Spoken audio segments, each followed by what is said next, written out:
yeah, and if you that's it for this for now. So I'm gonna put it probably in the 1 or 2 videos. Like I said, I've never done this before as far as editing and stuff. So I'm gonna try to put it all on 1 or 2, depending on what it'll allow me to do.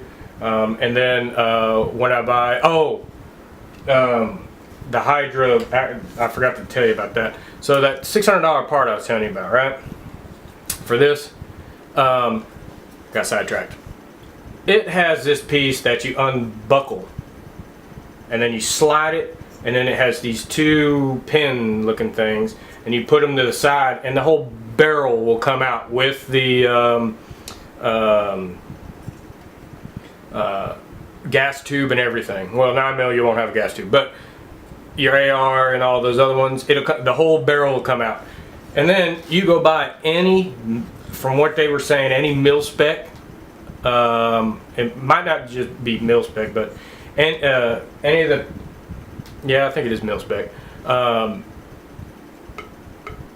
barrels. And then you put, you have your gas block and your gas tube on it, and you just slide it in there, and then you slap these 2 together, put that thing back on it, and put that guard back on it, and then you have a whole nother caliber. You don't have to keep buying these.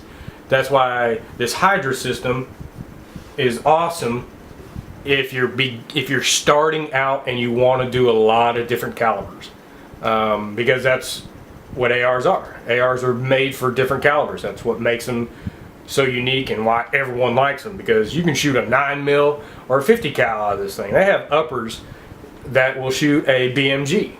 Now obviously they're side mounted magazines or they're single action, but you can do it on any lower. It won't use the magazine well, obviously. I hear the trigger's a little different, or the hammer's a little different, but those things are like, I think they're like $1,600 for the top part. But it comes with everything. I think even the bolt. But I mean, the cool thing about the ARs is once you get this part, because this part has a serial number, or if you don't want to do a Hydra and you want to do a normal one, this part right here, just this little lower part, once you get this, you have to have an FFL. Once you get this thing, and you can go to most gun stores, and it has them, like actual gun stores. They will sell them. Might not be the cheapest things in the world. You might, I think at my gun store up here, they're 120 bucks for these pieces, and it's stripped. They don't have nothing on it. It started out like that Hydra did, but then once you get this, everything else you can buy from online, and they will ship it straight to your house. This one right here is actually part of my sniper rifle, and if y'all want to see that too later on, just let me know. That was a fun build, but I don't have a video of the build. This is the only one I'll have a video right now, and then going forward, as I build them, I will do videos of it. But if you want to see any caliber, or if you want to see any type, you want to see any parts that you're not sure of, let me know, because I love building these things, and it might take me a little while if it's $300-400 bucks, but if it's just some add-on, safety or something, I'll pull one of these things apart and go test it out. I'm not gonna do any range videos unless I can find some land, because I'm not taking my camera and all this setup into an indoor range that we have out here, and the outdoor range isn't really that great. So I'm not going to be doing any shooting, test firing, or anything like that. I will go do that, but I will not do that on the camera until I find somewhere that I can shoot.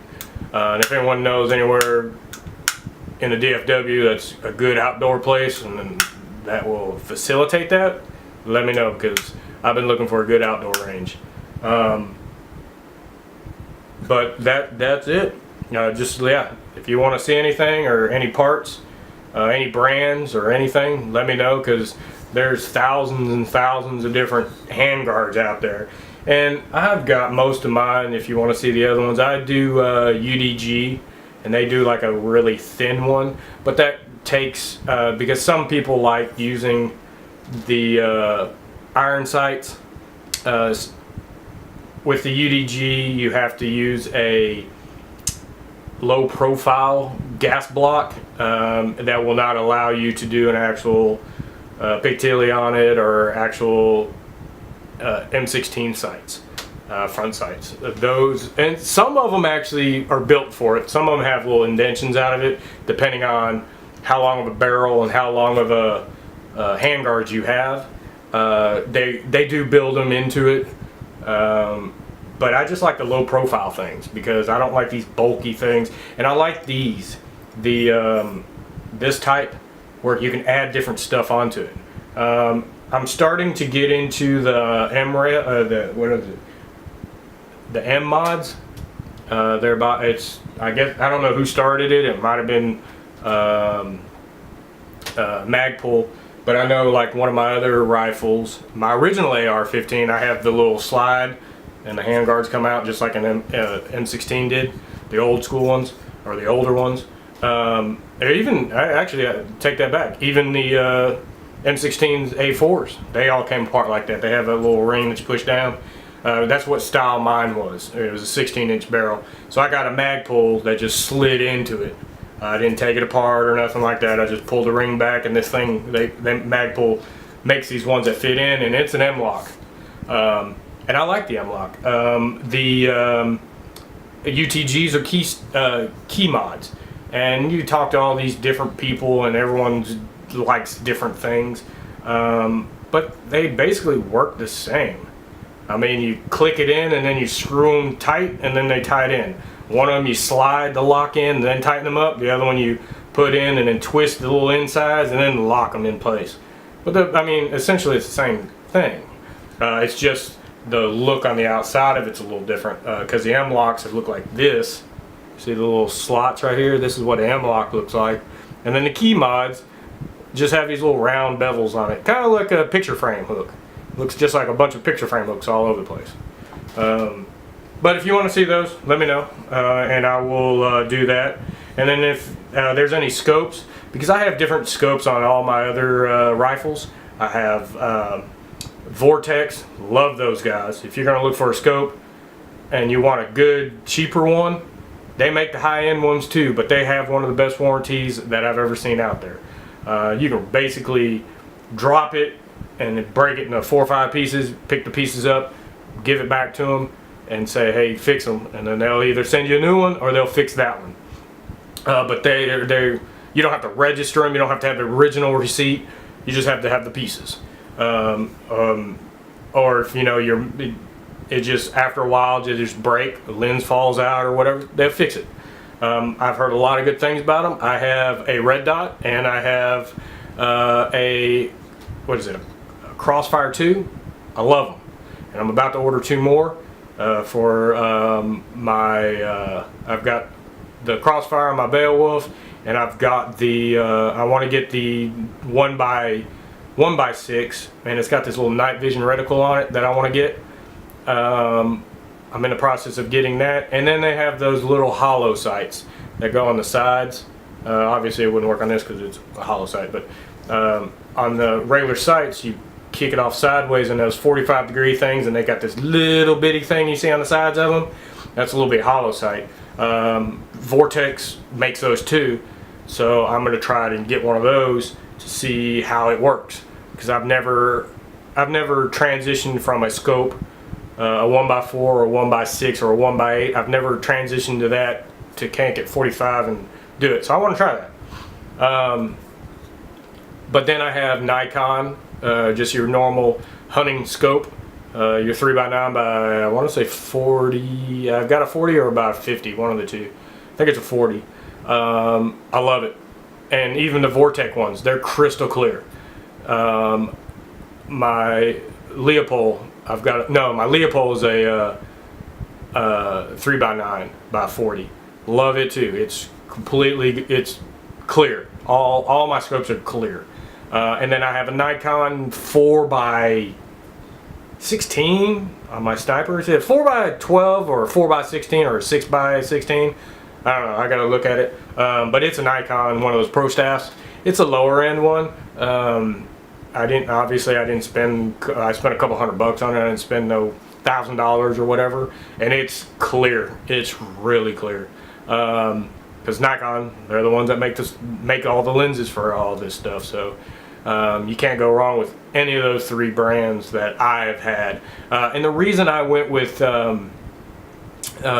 Vortex originally was because I got the Crossfire, was my first one, and I needed something heavy duty for my Beowulf. I didn't want to shoot 4 or 5 rounds and then all the glass inside it rattle around and fall apart.